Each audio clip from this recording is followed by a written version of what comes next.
How did I go from 580 pounds to 180 pounds?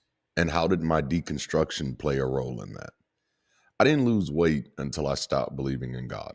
And it's not because atheism burns calories, but because responsibility does. Once I stopped outsourcing my life, my body stopped needing to carry the cost. Let me explain. I've been dieting since elementary school. I've had personal trainers, I've done church workouts, metabolism hacks. None of it worked. Not because I wasn't trying hard enough, but because my weight wasn't a mistake. It was a strategy. And until that strategy stopped making sense, nothing was going to change. If you don't understand what your body is protecting you from, you'll spend your life trying to discipline something that's actually doing its job. My weight wasn't disobedience, it was obedience to fear, to expectations, to a system that needed me contained. And when that system collapsed, so did the weight. We often think about weight as a failure of discipline, but there's something most people never consider about their bodies. Many people's bodies are solving psychological or social problems they've never named. We talk about weight as if it's a failure of discipline or knowledge or motivation, but bodies don't operate on morality, they operate on strategy. And for a long time, my body was running a strategy that worked, a strategy that kept expectations low, kept sexual interest in the shadows, and kept others from seeing my smile as a threat. My weight was not a failure of discipline, it was misinformed strategy. The weight didn't start coming off when I found the right diet or the right program. I had been dieting since elementary school and nothing seemed to take. At one point, right after high school, I was drinking a daily concoction of cinnamon, honey, and lemon because it was a guarantee that my metabolism would be jump started and the weight would just start falling off. I did that for 2 years without fail and nothing fell off. When my church started doing semi well, I hired a personal trainer and met him at the gym at 5 o'clock in the morning every morning for nearly a year. I stopped eating all sugary cereals and started eating only the broomstick cereals, the Kashi brand. I had my church doing the Insanity workout series, and still nothing seemed to work. And somehow I had gotten so big that typical exercise was now a threat to my life. The truth is, throughout all of my attempts to lose weight, the weight was still a part of my identity. Whoever existed on the other side of that vision board was a complete mystery to me. And that was terrifying, unsettling even. There was a part of me that feared that losing weight would be losing the shackles that kept me humble, holy, and hungry for the things of God. The weight was my thorn in the flesh, if you will. And as long as that fear existed, it didn't matter what I did. That weight wasn't going anywhere. It was strategically effective because it did keep me humble to the point of being open to repeated humiliation. It did keep me holy. It kept me wholly dependent on supernaturalism and shortcuts and willfully blind to my own capacity. So, what happened? What changed? When did I start losing weight? What's funny is that my weight loss journey has very little to do with dieting or even the desire to lose weight. I was used to being a big dude, it was my identity. And after that last stretch with the personal trainer, I was over it. It started coming off in 2014, the year I stopped believing in God. That matters because 2014 was also the year I stopped believing that someone else was responsible for my outcomes or that any predicament I found myself in was somehow mysterious. I started getting comfortable and clear on the cause and effect of my life. No divine plan, no spiritual outsourcing, no prayer as avoidance, no shortcut as substitute. That was the year I fully owned my life, my decisions, and my consequences, unapologetically. Where God's spirits, demons, curses, blessings, and divine design had once served as the reason for things, now I was holding myself accountable to actually understanding the reasons. No mental shortcuts allowed. No trust me, bro. No inner voice or intuition. I needed the data. It was also the year I replaced prayer with mindfulness meditation, which meant that I wasn't talking at something external anymore. I was sitting with my own thoughts. And for the first time in my life, I had to actually listen to what I thought about myself. And I'm not just talking about the uncomfortable, unkind thoughts. I'm talking about the thoughts that I had been taught to keep at bay since I was a child. That voice that not only spoke up, but talked back. That hidden audacity, secret ambition, and unapologetic autonomy. There was a version of me that had terrified my family and my mentors. That version I had learned to chain. And in sitting with my thoughts, all of them, I had to get comfortable with all of me. Here's what changed before the scale ever moved. I stopped reinforcing the belief that I was meant to be anything other than what I chose to be, which meant that I no longer needed permission, affirmation, agreement, or even support to be. Who I am and how I operate is no longer up for debate or discussion. No one else gets to decide who I am or hold a God's eye view in my life. There is no meant to be for me. There is only choose to be. I'm not where I am because someone needed me to be here in this moment. So there is nothing that I owe my autonomy. I also stopped believing that it was acceptable or wise to outsource self regulation. I had spent the majority of my life desperately wanting others to define how I should operate in the world. Please tell me how to be, how to move. Teach me your ways. Teach me which parts of me that I should suppress and which parts I should promote and elevate. Help me regulate myself. I'm proud to say that today that seat is now taken. I also stopped letting appetite, instinct, and emotion be the final authority in my life. Feelings may feel forceful, but they are not forcing me to do anything other than interrogate those feelings for understanding. I started learning how to slow down and give myself permission to make informed decisions and stand by them. So if I've made the decision that I'm not hungry, I'm not going to eat. I don't care how good it smells, how good it looks, and how good you tell me it tastes. And I start asking questions I had never allowed myself to ask. Now that I'm free of other people's opinions and expectations, what does the way I eat say about how I actually care for myself? What does my lack of movement say about how seriously I take my own body and health? What does my avoidance say about how much I value my future? And I came to a conclusion that kind of changed everything for me. I was worth caring for, including my body. I realized that for most of my life, I had been eating like an animal without conscience, driven by hunger, instinct, and emotion with no critical engagement. Not because I was stupid, but because I had never been taught to apply critical thinking inward. So I started doing that. And that's the part people miss. I didn't decide to lose weight. I decided to stop living reflexively. I shifted from a reflex orientation to a response orientation. That was the first real act of agency. And once that happened, the body followed. Now, here's where this gets uncomfortable. Being over 500 pounds solved real problems for me. Day to day, the weight reduced sexual attention. It reduced competition with other people. It prevented me from being read as threatening. And that wasn't accidental. In the system I came from, I was taught to fear my sexuality. I was taught to fear my confidence. I was taught that assertiveness, especially unchecked assertiveness, was dangerous, sinful, and untrustworthy. Those traits were framed as tools of the devil, the enemy, the wicked one. So here's the belief that quietly formed underneath all of that. If I became smaller, I'll become dangerous. Not physically dangerous, socially dangerous, spiritually arrogant, sexually confident, assertive, expressive, unrepentant, uncontained. So my body became containment.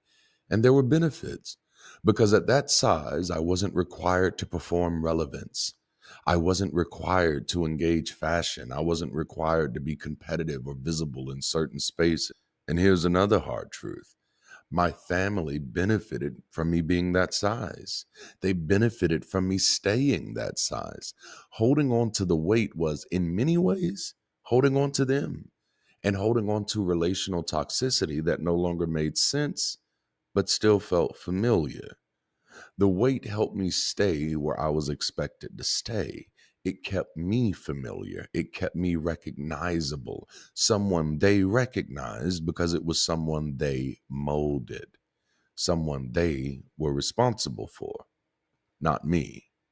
That's why I never experienced weight loss as destabilizing, because I was never trying to lose weight. The goal for me was reclaiming responsibility, responsibility for my thinking, responsibility for my habits, and responsibility for my outcomes, even responsibility for my existence. And when you do that consistently, some strategies stop making sense. Here's a mistake people make when they try to fix their body. They lead with fixing the body instead of liberating the self. But how you see your body is a mirror of how you engage yourself. When you treat yourself as something to control, suppress, or override, your body reflects that relationship. I realized I had imprisoned myself, and it was time to set myself free. That realization explains something else about me that people sometimes misunderstand. I am extremely protective of my sense of self, violently averse to anyone who tries to threaten it. Not because I'm fragile, but because I know what it costs me to reclaim it. I am worth protecting. I am worth preserving. That mindset is what gave rise to this version of me. So if you're intellectually free, but you feel physically stuck, here's what I'd say to you: make that intelligence mean something. In 2017, I had to confront some hard truths about my finances. I realized my financial reality wasn't just bad luck, it was the result of how I was responding to my life. So I spent years unpacking trauma, aiming higher, and adjusting year by year. By 2023, I could see the pattern clearly. I had spent almost 3 decades living how I thought I should instead of recognizing reality as it was and navigating accordingly. That same year, I heard a quote that landed hard: "The only proof of intelligence is a transformed life." And suddenly, a question from 2015 came rushing back to me. I was sitting at my kitchen table asking myself, if I spent so much of my life practicing a religion without good reason, is it possible that I've been approaching other areas of my life without reason as well?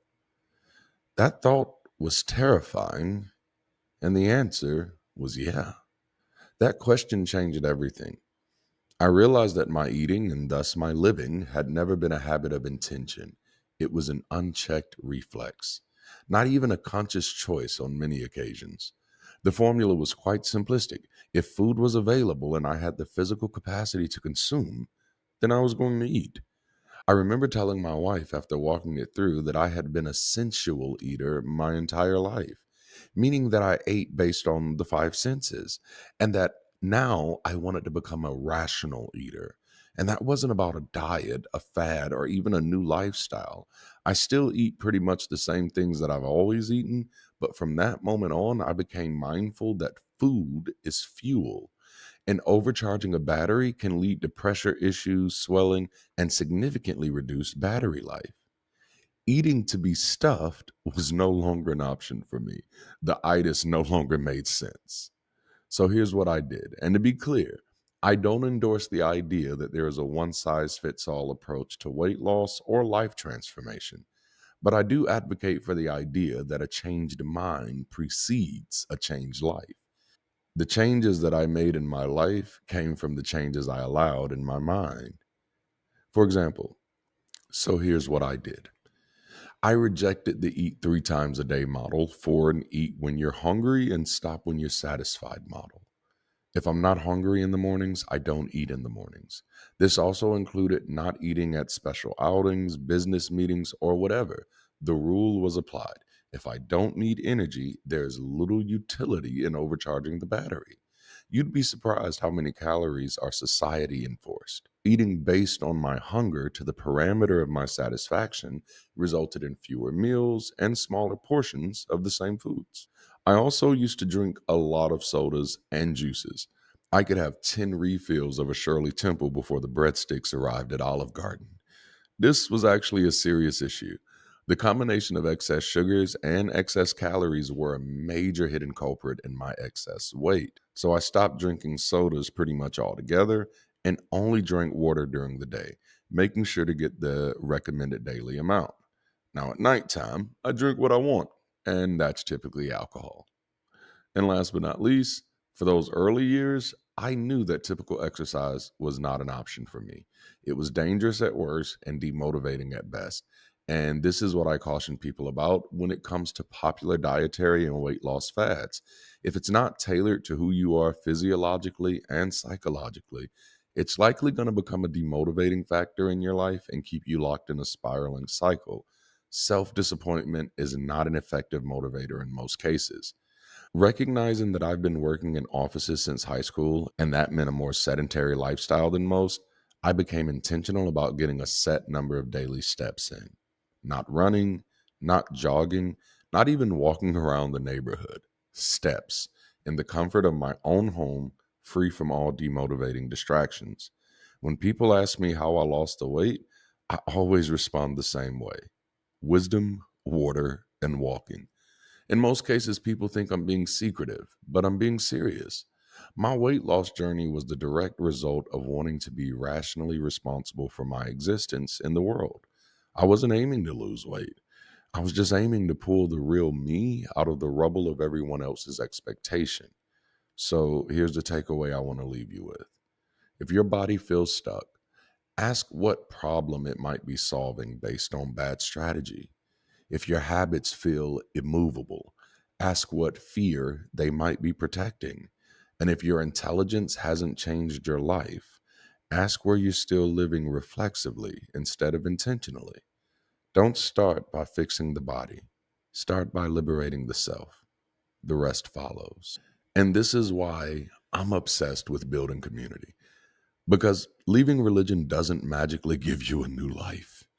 It just removes the old explanations. And once those explanations are gone, you still have to deal with what's left. The patterns you never named, the fear you spiritualized, the habits you excluded, the relationships you tolerated, the parts of yourself you kept caged so everyone else could stay comfortable. Deconstruction is only step one. The real work is step two, and step three, and step four. It's rebuilding a human life with human tools. And the problem is, most people try to do that part alone. So they get intellectually free and stay personally stuck, or they get personally motivated and stay socially isolated. They either get stuck or they get swallowed by online chaos that has no structure, no care, and no actual progress. Bridge City is designed to be something different. Bird City is a space for people who are still under construction but refuse to be stagnant. We're building a global community tied to local campuses where you don't have to squeeze yourself into a label to belong. You don't have to be atheist enough or spiritual enough or healed enough. Just show up as a person who's trying to build. So if this video hit you, if it hit home, don't just like it and go back to your routine. Join the BridgeCity Global Campus. Meet people who are doing the work. Talk through what you're unpacking. Get support, give support, and build something better with us. The link is in the description. Join us today. All right, that's all I have for now. Until next time, keep rising.